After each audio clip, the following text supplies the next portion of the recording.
പഴയ ബസ് സ്റ്റാൻഡിനടുത്ത് ഒരു ചെറിയ ചായക്കട.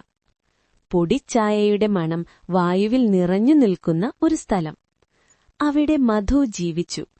ചായ ഒഴിക്കുക അവന്റെ ജോലി, മനസ്സുകൾ വായിക്കുക അവന്റെ ശീലം.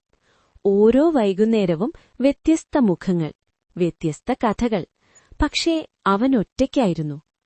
ഒരു ദിവസം മഴ പെയ്യുന്ന ഒരു സന്ധ്യയിൽ കാവേരി ചായക്കടയിൽ കയറി.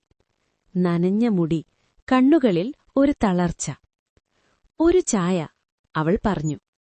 മധവ് ചായ ഒഴിച്ചു. ചായയിൽ ചൂട് ചായ വേണമല്ലോ. അവൾ ചിരിച്ചു. അതവരുടെ ആദ്യ സംഭാഷണം. അന്നുമുതൽ കാവേരി എല്ലാ ദിവസവും വന്നു. ചായ കുടിക്കാനല്ല, മധവിനോട് സംസാരിക്കാൻ. അവർ ചായക്കടയുടെ വരാന്തയിലിരുന്നു ജീവിതത്തെക്കുറിച്ച് പറഞ്ഞു. കാവേരി പറഞ്ഞു, എന്റെ ജീവിതം എനിക്ക് തന്നെ മനസ്സിലാകുന്നില്ല. മധു പറഞ്ഞു, ചില ചായകൾ ആദ്യ കുപ്പിൽ മധുരമാകില്ല. പ്രണയം അറിയാതെ വളർന്നു, ചായയുടെ ചൂടുപോലെ പതുക്കെ. ഒരു ദിവസം കാവേരി പറഞ്ഞു, എനിക്ക് പോകണം ഈ നഗരത്തിൽ നിന്ന്. മധവിന്റെ കൈ കുലുങ്ങി, ചായ കുപ്പിൽ കവിഞ്ഞു. പോകുന്ന ദിവസം കാവേരി ചോദിച്ചു, നീ എന്നെ കാത്തിരിക്കുമോ? മധവ് ചായക്കടയിലേക്ക് നോക്കി പറഞ്ഞു, ഈ കട ഇവിടെയുണ്ടെങ്കിൽ ഞാനും ഇവിടെയുണ്ടാകും. വർഷങ്ങൾ കടന്നു.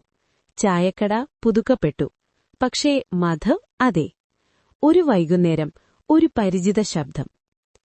ഒരു ചായ, പഴയതുപോലെ. കാവേരി. മധവ് ചായ ഒഴിച്ചു. ഇനി എവിടെയും പോകില്ലേ? അവൻ ചോദിച്ചു. കാവേരി ചിരിച്ചു. ഇപ്പോൾ വീട്ടിലെത്തി. ചായ വീണ്ടും പ്രണയമായി. പഴയ ബസ് സ്റ്റാൻഡിനടുത്ത് ഒരു ചെറിയ ചായക്കട. പൊടിച്ചായയുടെ മണം വായുവിൽ നിറഞ്ഞു നിൽക്കുന്ന ഒരു സ്ഥലം. അവിടെ മധു ജീവിച്ചു. ചായ ഒഴിക്കുക അവന്റെ ജോലി, മനസ്സുകൾ വായിക്കുക അവന്റെ ശീലം. ഓരോ വൈകുന്നേരവും വ്യത്യസ്ത മുഖങ്ങൾ, വ്യത്യസ്ത കഥകൾ. പക്ഷേ അവൻ ഒറ്റയ്ക്കായിരുന്നു. ഒരു ദിവസം മഴ പെയ്യുന്ന ഒരു സന്ധ്യയിൽ കാവേരി ചായക്കടയിൽ കയറി. നനഞ്ഞ മുടി, കണ്ണുകളിൽ ഒരു തളർച്ച. ഒരു ചായ, അവൾ പറഞ്ഞു. മധവ് ചായ ഒഴിച്ചു. ചായയിൽ ചൂട് ചായ വേണമല്ലോ. അവൾ ചിരിച്ചു. അതവരുടെ ആദ്യ സംഭാഷണം. അന്നുമുതൽ കാവേരി എല്ലാ ദിവസവും വന്നു. ചായ കുടിക്കാനല്ല, മധവിനോട് സംസാരിക്കാൻ. അവർ ചായക്കടയുടെ വരാന്തയിലിരുന്നു ജീവിതത്തെക്കുറിച്ച് പറഞ്ഞു. കാവേരി പറഞ്ഞു, എന്റെ ജീവിതം എനിക്ക് തന്നെ മനസ്സിലാകുന്നില്ല. മധു പറഞ്ഞു, ചില ചായകൾ ആദ്യ കുപ്പിൽ മധുരമാകില്ല. പ്രണയം അറിയാതെ വളർന്നു, ചായയുടെ ചൂടുപോലെ പതുക്കെ. ഒരു ദിവസം കാവേരി പറഞ്ഞു, എനിക്ക് പോകണം ഈ നഗരത്തിൽ നിന്ന്.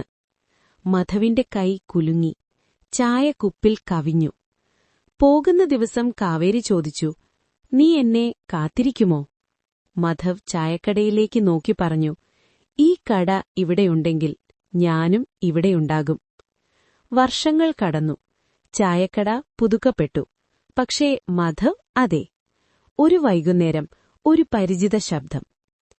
ഒരു ചായ, പഴയതുപോലെ. കാവേരി.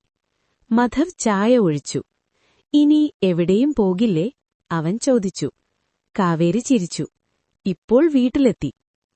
ചായ വീണ്ടും പ്രണയമായി.